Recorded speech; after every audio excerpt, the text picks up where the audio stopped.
सभी लोगों को जय माता दी। आइए जानते हैं करवा चौथ व्रत कथा के बारे में।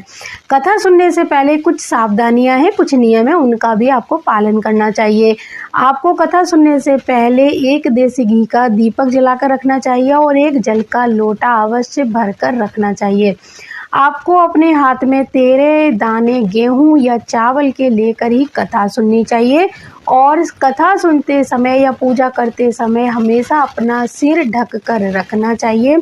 कथा अगर कोई अन्य व्यक्ति हमें सुना रहा है तो उसको सुनाने के बाद कुछ दक्षिणा अवश्य देनी चाहिए। अगर आप घर के बाहर किसी मंदिर में कथा सुनने जा रहे हैं तो कथा सुनने के बाद उन्हें दक्षिणा भी दें और उनके चरण स्पर्श करके किसी भी तीज त्योहार पे अखंड सौभाग्यवती पुत्रवती होने का वरदान अवश्य लीजिए। तो कथा पढ़ते समय आपको अपने हाथ में कुछ दाने गेहूं या चावल के रखने हैं और कथा समाप्त होने के बाद में ये गेहूं या चावल के दानों को आप अपने साड़ी के पल्लू में बांध लीजिए। जब चंद्रमा को आप अर्घ देंगे तो इन चावलों को खोलकर अपने जल के लोटे में डालकर चंद्रदेव को अर्घ देना है। आइए जानते हैं करवा चौथ की व्रत कथा। बहुत समय पहले की बात है, एक साहूकार था जिसके 7 बेटे और बीरावती नाम की एक कन्या थी। सातों भाई अपनी बहन को बहुत ज़्यादा अधिक प्रेम किया करते थे।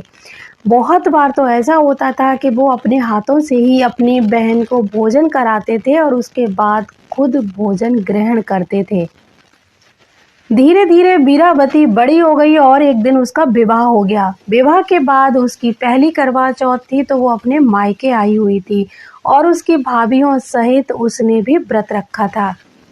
शाम को सभी भाई अपना व्यापार बंद करके जब घर को आए तो उन्होंने अपनी बहन को भूख प्यास से व्याकुल देखा। जब वो भोजन करने बैठे तो उन्होंने अपनी बहन को भोजन करने के लिए कहा। बहन ने कहा कि आज मेरा करवा चौथ का व्रत है, चंद्रमा को अर्घ देकर ही अपना व्रत खोलूंगी। चूंकि अभी चांद नहीं निकला था इसीलिए वो भूख प्यास से बहुत ही ज्यादा व्याकुल होने लगी। उसके भाई से उसकी ये हालत देखी नहीं जा रही थी तो छोटा भाई एक पीपल के वृक्ष पर चढ़कर वहां दीपक जलाकर चलने की ओट कर देता है। दूर से देखने पर वो ऐसा लग रहा था कि मानो चांद निकल आया हो। बड़े भाई ने अपनी बहन से कहा कि बहन तुम्हारा चांद निकल आया है, उसे अर्घ देकर भोजन कर लो। बहन ने दूर से जाकर देखा कि उसे लगा कि चांद निकल आया है। उसने अपनी भाभियों से कहा कि आओ भाभी चांद को अर्घ देकर भोजन कर लेते हैं। भाभियों को उसके भाइयों की ये करतूत पता थी तो उन्होंने कहा कि अभी चांद नहीं निकला है, ये सभी तुम्हारे भाइयों के द्वारा किया गया एक षड्यंत्र है। लेकिन उसने अपनी भाभियों की बात ना मानी और चंद्रमा को अर्घ दे दिया और भोजन करने के लिए बैठ गई।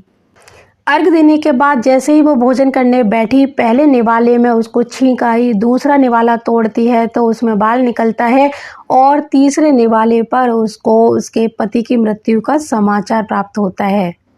वो बहुत ही बुरी तरह से बौखला जाती है। उसकी भाभियां उसको बताती हैं कि तुम्हारा जो व्रत है वो गलत तरीके से टूटा है, अभी हमारा चांद नहीं निकला था, तुमने चांद निकलने से पहले ही व्रत को तोड़ दिया, जिसके कारण चौथ माता नाराज हो गई हैं।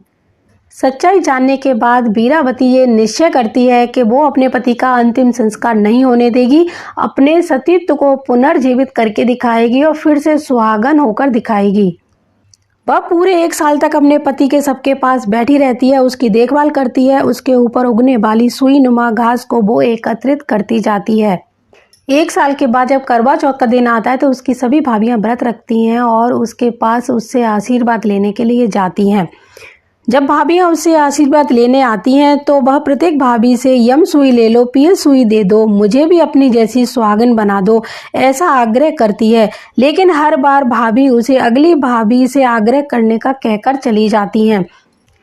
इस प्रकार जब छठे नंबर की भाभी आती है तो बीरावती उससे भी यही शब्द दोहराती है तो वो भाभी उसको बताती है कि उसका व्रत उसके छोटे भाई के कारण ही टूटा है, तो छोटे भाई की पत्नी में ही इतनी सामर्थ्य है कि वो तुम्हारे पति को फिर से जीवित कर दे, इसलिए जब भी वो आए तो तुम उसे पकड़ लेना और तब तक मत छोड़ना जब तक कि वो तुम्हारे पति को जिंदा होने का आशीर्वाद ना दे।